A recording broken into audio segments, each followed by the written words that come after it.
Do you ever wish you could be a fly on the wall for conversations between successful women entrepreneurs in different industries? That's exactly what Breaking Even Better podcast is. Every week, we'll share raw, Real, and unfiltered insights from our experiences scaling our businesses and helping others do the same.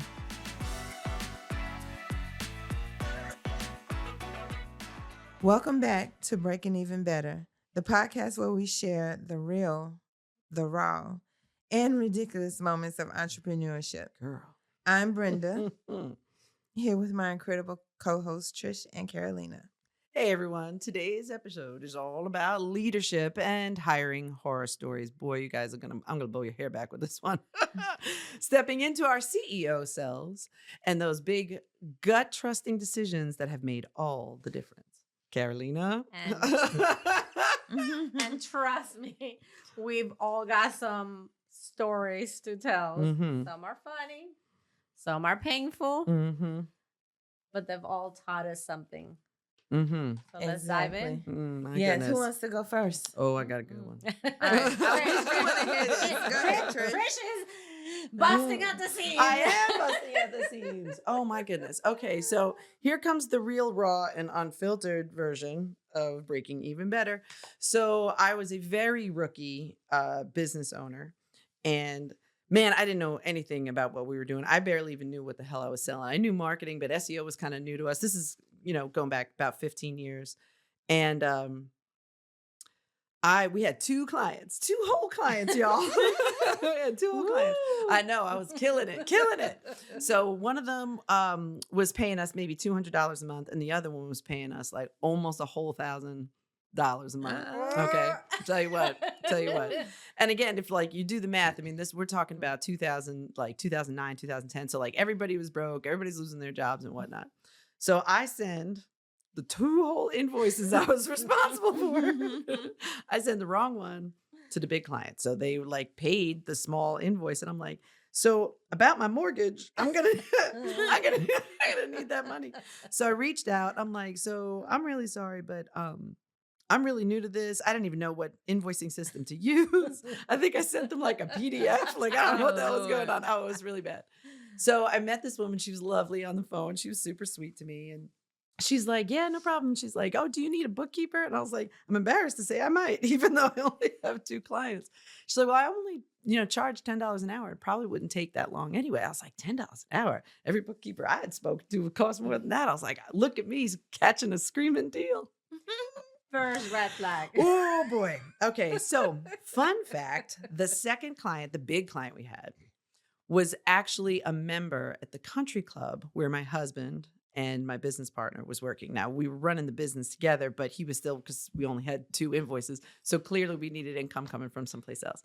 The man who kind of turned us on to this business was a member at the country club. He was also on the board and stuff like that. And frankly, kind of an intimidating guy. He just had a very intense presence. Anyway, she worked for him. So I was like, are you allowed to do that? Is that okay? She's like, oh yeah, I can come. And she's like, I'll come by your house. I was like, okay, great. So she like organized books and helped us with the expenses. I fed her dinner. She told me all the time about how she had trouble with her man. And this woman was only a couple months older than me. So here I am. Now I'm going to be a life mentor. I don't know. I can't sort between two invoices, but I'm going to be a life mentor. So she's asking me about her life, blah, blah, blah, blah. So anyway, fast forward. I meet a lovely woman. Maybe we should have this woman on our podcast too. Yes. I mean, Nisha Pai. Yeah. Who's a CPA, a brilliant woman. And she and I were having the hardest time trying to find one another meet. And we met and we were going to meet for 15 minutes at Panera Bread. I still can't believe this. It's so crazy. So I'm talking to her and she's like, oh, just like Carolina said in a previous episode, the first quarter of the year is always hard for your CPAs and whatnot. So she's like, oh, I'm losing my mind, girl. I need a bookkeeper. And I'm like, oh, I've got a bookkeeper. She's really inexpensive. Her name is XYZ. And she goes, what's her name? And I'm like, XYZ. And she's like, hold please. So she picks up her phone and she calls. She's like, hey girl. Yeah. So XYZ worked for my girl. Blah, blah. Oh yeah. She's like, so we are doing, oh my gosh. It still gives me, my heart still pounds when I think about this. But she's like, so do you know what forensic accounting is? I'm like, no, I sure don't. I'm like, are we talking like SVU? Like what's going on? I was like, forensics? What are you talking about? That's a thing? I don't know. I was like, was there blood on the money? I don't know what happened. Turns out that my bookkeeper had ripped off her previous employer to the tune of something like $120,000. What? So I was like, wait, what?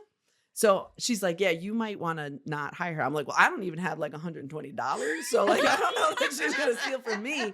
She goes, no, but she might steal from your client. And I'm like, right. And I knew where she was going, but I'm like, no, it's all right. So my husband and I are going back and forth because keep in mind, this man is a member at the club where my husband is making money. So now, if for any reason this man thinks that we are colluding with old girl and she's stealing from him, now not only is my business under, but my husband's out of a job and we're really, really broke. So I was freaking out. So I knew that we had to make the right decision. My husband's freaking out. I said, look, we gotta tell him.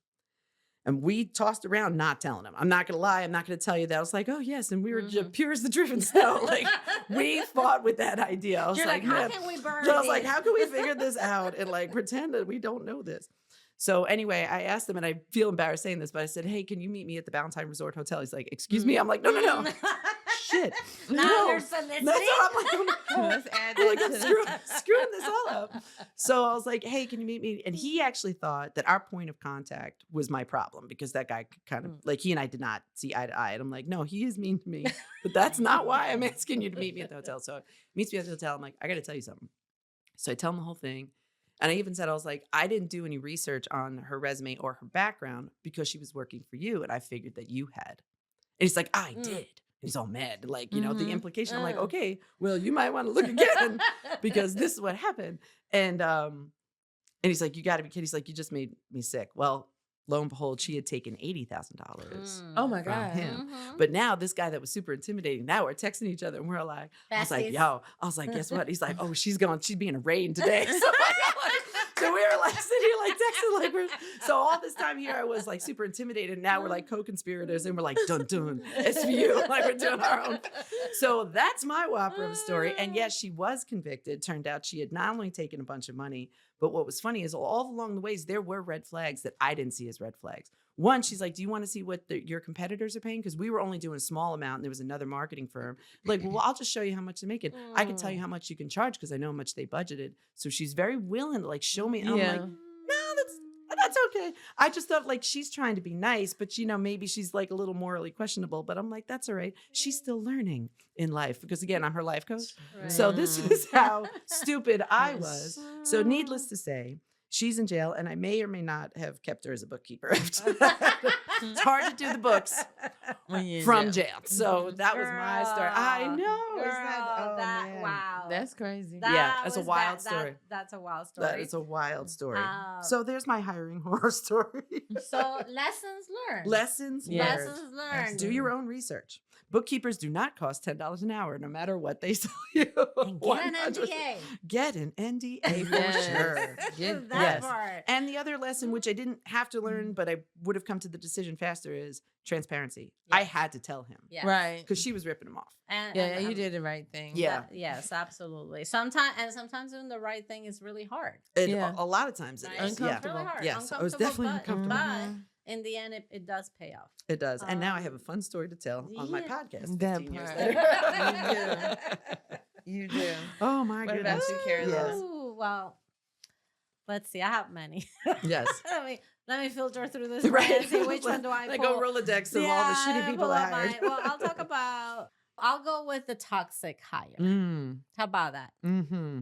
So I'm growing the business. I need to hire people. I put an ad, nothing's coming through. I go to my Facebook page and I'm like, hey, y'all, I'm hiring. Right. And a friend of mine says, oh, I know somebody who's looking for a job. And it's his family and whatever. And I'm like, okay, great. Send her my way. She sends me the resume. The resume looks pretty legit, looks pretty, pretty decent. She's had some experience in the areas that we needed. And I talked to her. She's lovely. She's super nice. And I'm like, okay, you're hired. Like, I need a body and you fill the requirements. You're hired. When can you start? And she's like, I can start next week. I'm like, great. So hire her.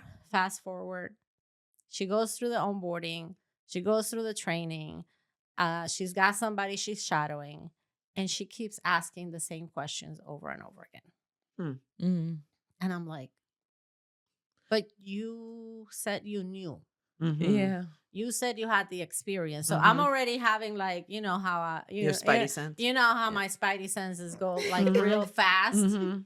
You know, it wasn't like that before, but since becoming a business owner, Right. they're like, wait a minute, what does this mean? You What hold does those this mean? skills Like, for sure. is she not retaining? Right. What's going on? What is going on? Like Right. we've given them stuff in writing and all of Right. this. Anyways, all of that is happening. I'm like, okay, I'm going to let the team kind of handle her because it might just be a me thing, Right. Because Mhm. I have certain expectations based on, you know, my experience and whatnot. So I'm just gonna back away, Right. back away. Well, I had a trip already planned. Mhm. So off I go, living my best life, going on my trip. And I leave the team in charge and I'm like, okay, bye. See you guys. I go on my trip, have a good time. When I come back, my main person, she comes over to the office and we have our like one-on-one to catch up to see what Mhm. happened when I was gone, whatever. And I see her face and I already can tell Mhm. what the F happened. Right. Mhm.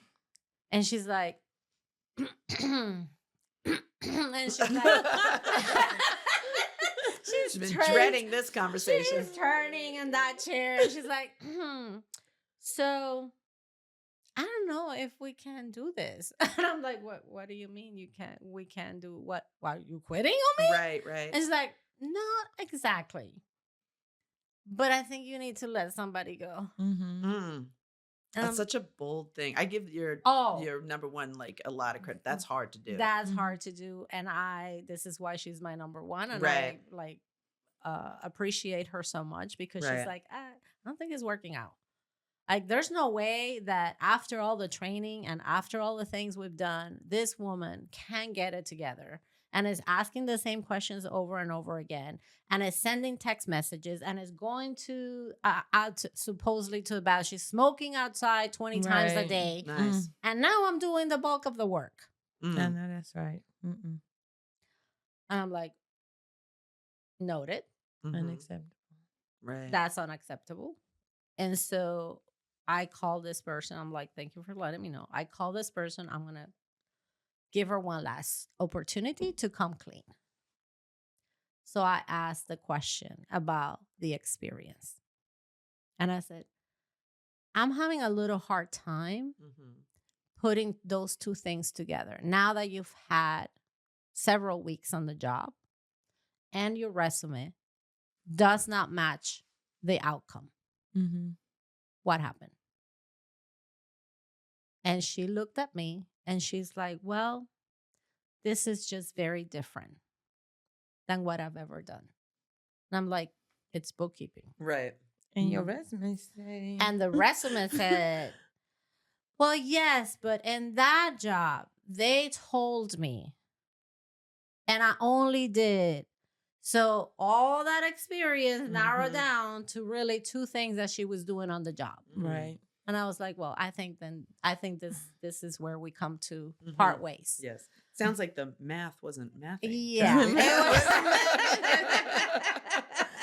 It was definitely not mathing. And what I took from it was the risk that I would take of hanging on to somebody that was toxic to the team and specifically to my number one. And I'm here to protect her because she is the holding one you down. Doing that right. And And I was like, yeah. No, this person needs to go. So that's that. It's interesting because when you tell this story, toxic can mean so many different things. Yes. And what you really were talking about is toxic in the form of ineptitude, not so much toxic in personality. Because a lot of times culturally, when we're talking about toxic, we're talking about personality, or we're talking about they're talking trash behind the curtain and stuff like that. But in this case, she was not forthright about the true nature of her experience.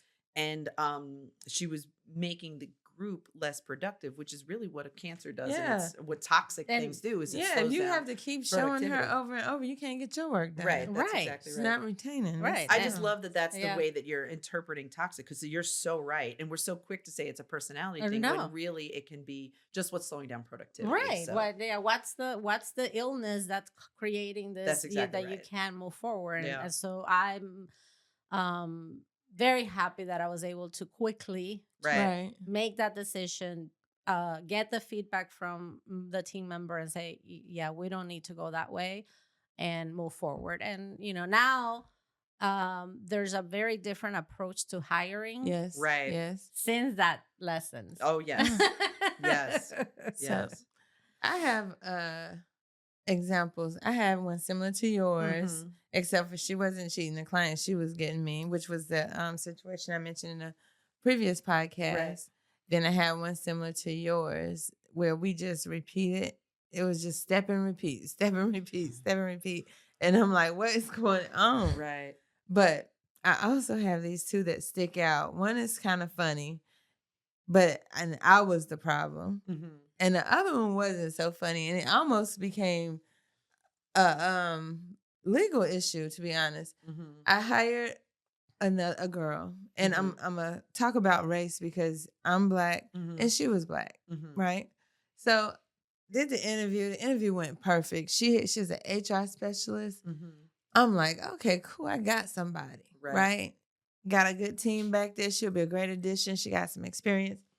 So I brought her in, and we end up getting a new office. This was when I was leasing. So I was leasing the one by the hospital, and we just moved in. So she's like, oh, I can come and help unpack and get set up. I'm like, okay, great. I mean, if you want to, you don't have to. I think it was a 4th of July weekend or something. So nobody was coming to work on that Monday. Right. But she wanted to come and help. A couple others came and helped. We unpacking. She was like, when's the manager going to get here? Man. And I looked. Didn't you interview her? Yeah. And I'm like, what?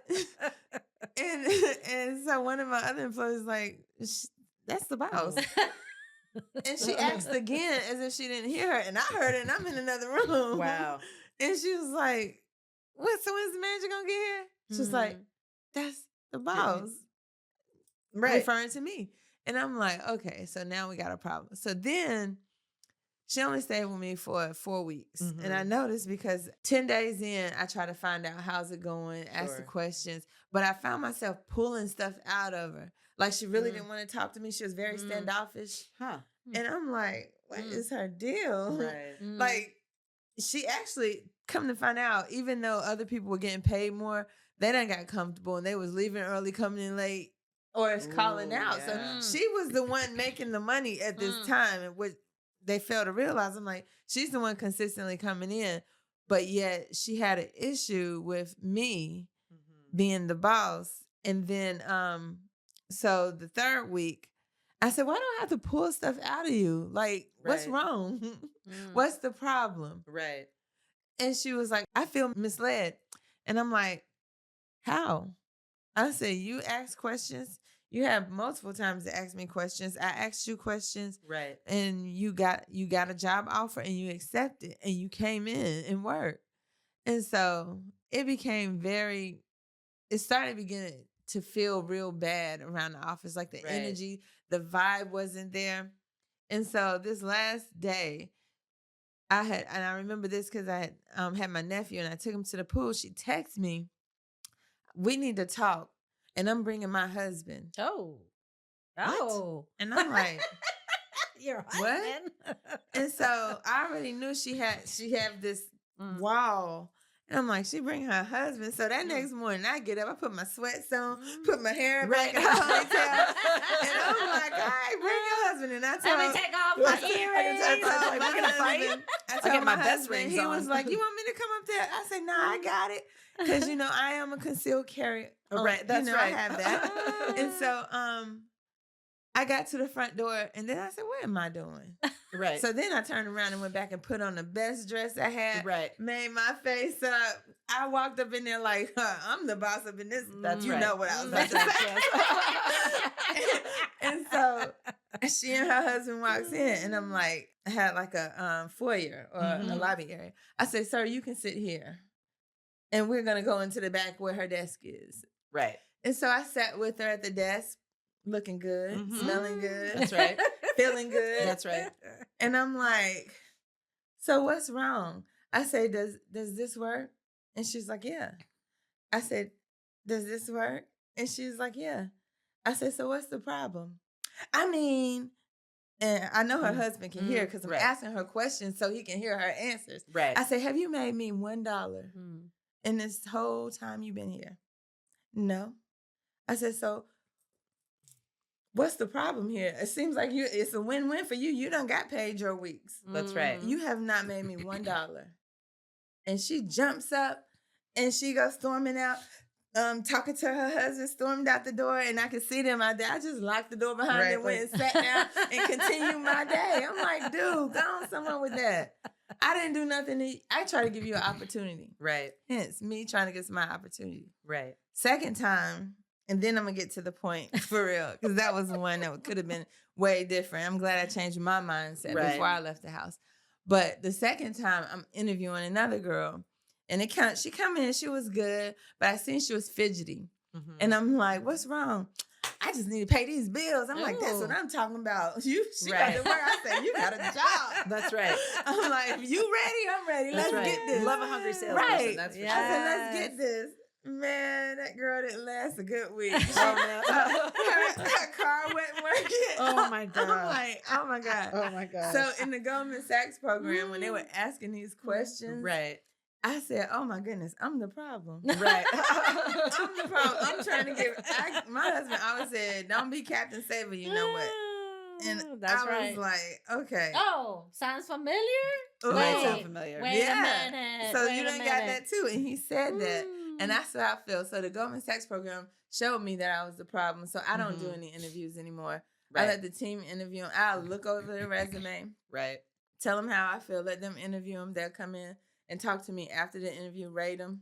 I might give them a call if I really am kind of still questionable. Because ultimately. But at it's the your end of the call. day, they're back there with them all day. Sure. And the ones that they have done have worked. Yeah. They do a much better job than me at hiring. And I mean, I am the one who pay. Right. But I need somebody who's going to work and who's going to vibe and keep the energy up. So my horror stories was because of me. Right. Apparently no. It was you. Right. The first one, she had something going on in her mind because I'm like, maybe she didn't work for Black people before. Right. Who knows? Who knows? And You we'll know? never know. And I think Yeah. that the whole point here, and all three of us demonstrated this in one way or another, is that ultimately it's our fault anyway. Right. Like all of it. It was all of we either cut a corner or we didn't know that we were cutting a corner, or we were trying to fill a hole as quickly as possible, as opposed to going through the steps that you need to take to actually find, somebody that's a good fit. I think it does speak a little bit to, not only are they good at the job, but are they going to fit with the culture of the organization, which is another thing. Right. That's and huge. it goes back to standard operating procedures. That's right. Yes. Now I yes. have that for hiring. Right. Exactly. Absolutely. For me, turning over the interview process and all of that to the team and me staying out of it was the game changer, because they are the ones who know what is needed. Yes. Right. And who they're gonna be able to get along with. That's Because right. I'm not there. I'm not the one. And so having done that, it just made such a difference in the hiring process. Right. And Right. also now I have to spend the time interviewing, which I hate. Right. So I got a question for Same. both of you guys.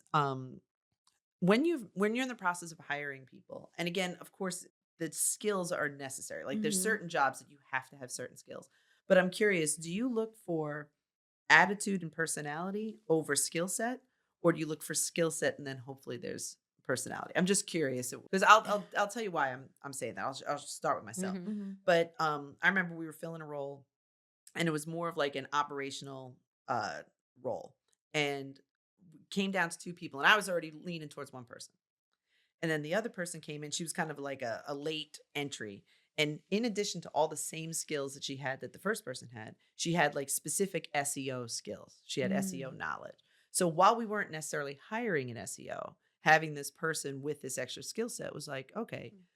But I will say that from a cultural standpoint, the first person still fit better. But I was like, so, I'm having the team, talking to Brian, and I'm like, all right, having that extra feather in her cap was beneficial. So we hired her. And it was funny because when I let the other one go and say no, she's like, can I be honest with you? I really thought, she's like, I thought I was the one. I said, I did too. I was like, I'll tell you what, I said, let's stay in touch. It's like, if I have projects that come, I'll send them your way. Fast forward about 6 weeks. And I could feel it. It was just kind of the wheels were kind of Mhm. coming off. And it wasn't that she was unskilled. There was just, and it wasn't even that she was rude. And it wasn't that she was a bad person. There was just a flow issue. It just wasn't fitting. And when you have a small team, Mhm. let's say you have a team of 5 people, one person's 20% of your staff. Yes. So like it's a big difference. Girl, Oh, tell I me know. about Don't I it. know? Don't I know? You're working for B of A. You're one of a million people. Like it doesn't really Right. matter. So what ended up happening is I kept in touch with that other person, and she ended up working with us for 5 years.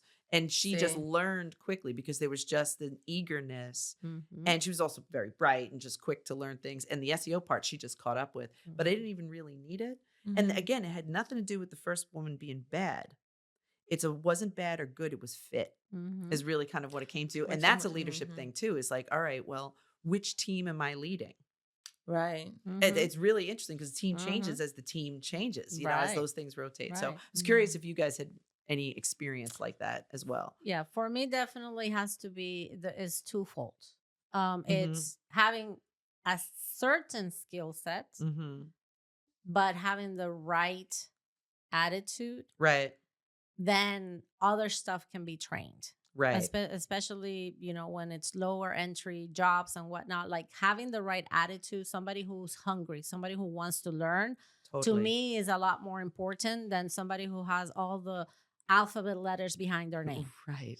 Yes. Mhm. Yes. Accolades matter, but they Absolutely. don't, it's not the whole story. No, it really it's not. isn't. Mm-mm. Yeah.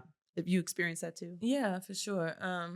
As a CEO, it's Mhm. kind of hard to say no sometimes, Right. but you have to begin, if you haven't already, to protect your energy, your time, and your space. Right. Right. Right. So when I get someone, or when someone finally comes in, I'm the one who onboard them. I Mhm. do that part, even though the team hires them. I onboard them just so I can see. Right. Just so you Yeah. can get it. Yeah. And last year, it was different. Like, I don't understand how Terry Clough outfit and clogs on your first day of Oh work my word.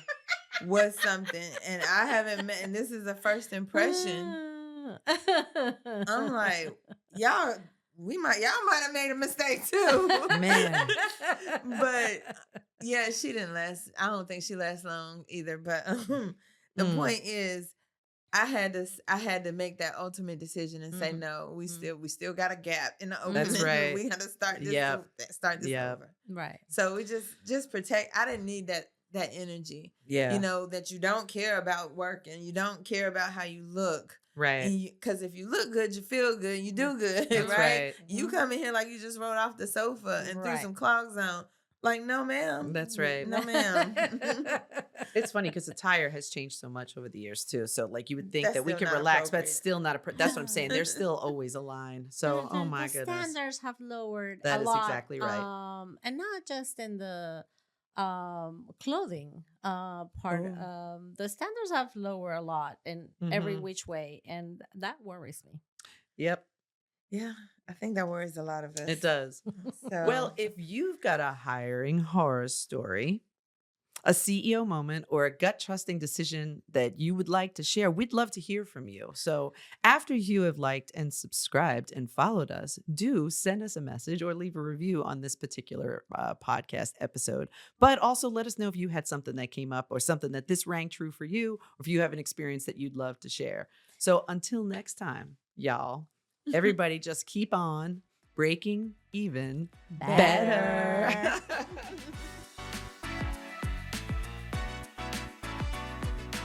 Thank you so much for listening to the Breaking Even Better podcast. If you've enjoyed this episode, please take a minute to leave us a review on Apple Podcasts and subscribe to our YouTube channel for more content. To connect with our podcast or any of us individually, make sure you head to the show notes for all the links you need. See you in the next episode.